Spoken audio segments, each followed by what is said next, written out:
What is wrong with the Nigerian media space? What's wrong with the media? Why do you people write all that rubbish? Why do you people represent people in such a bad light? Why do you paint women so badly? Why? Why are you attacking women? I think I've got to find someone to dig my teeth into. I think the issue is relative because it depends on what spectrum of the divide you're coming from.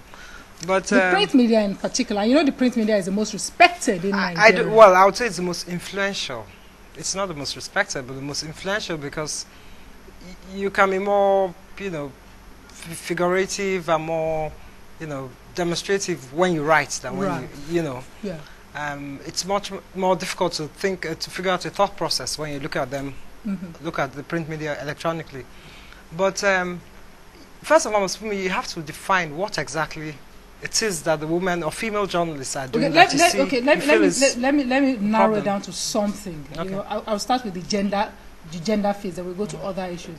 It seemed to me, number one, that the Nigerian media space portrays the Nigerian woman in a certain way, either a victim, weak, stupid, you know, or on the other spectrum, you know, this vacuous, vampish, you know, irresponsible, nude female.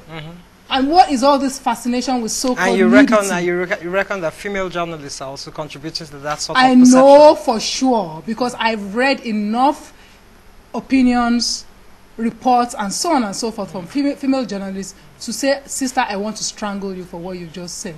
Well, and, you know, I mean, they've made such statements as, you know, holding one person up and using that person to represent the entirety of Nigerian womanhood. I mean, one man, for example, is embezzling money. Do you then castigate the entire Nigerian manhood if there's such a thing? No. No. I don't know if this is I don't know if this is a fallout of the Ete Saga, the former speaker. But I haven't read enough of these articles I referred to, but maybe I might be right in assuming that it's a cultural thing. There are a lot of influences in the way we perceive women, right.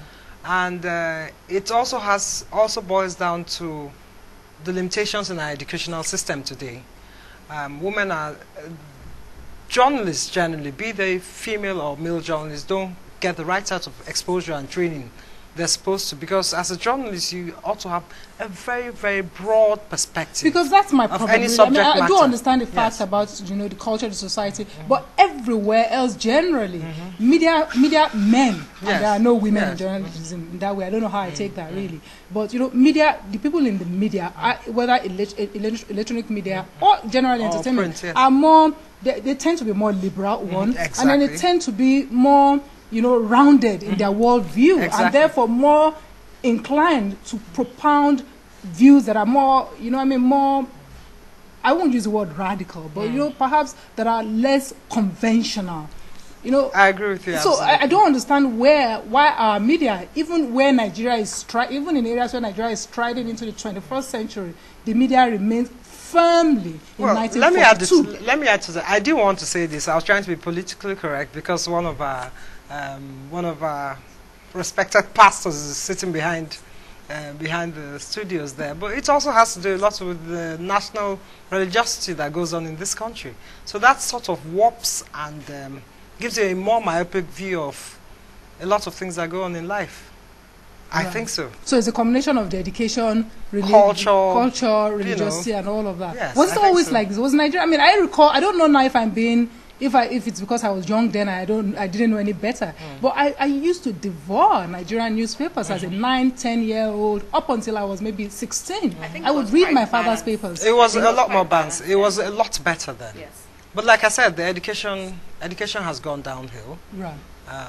The quality of the professors you have teaching you right now are not what they used to be.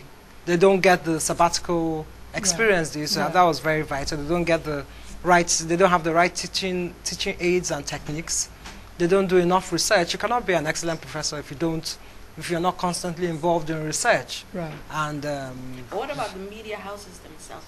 It's the same. It's the same. It cuts across board. Who are just cut and dry journalists, you know, just go and get a story And Doesn't it seem to you, Amy, that sometimes it appears that the media gets, in a pile that is bad enough already, the media seems to get the bottom wrong in terms of human resources? I think so. I agree with you. But that, I might get into trouble for this, but that has a lot to do with the ownership of the businesses. They're not investing in the human resources. why are they not investing? Do they think it's not important? Well, Or do it's, they think maybe it's a function. goes for Nigerian media? Maybe it's a function of capitalism. I don't know. They just want to. What do you mean by they're not investing? They're not investing in training. The welfare is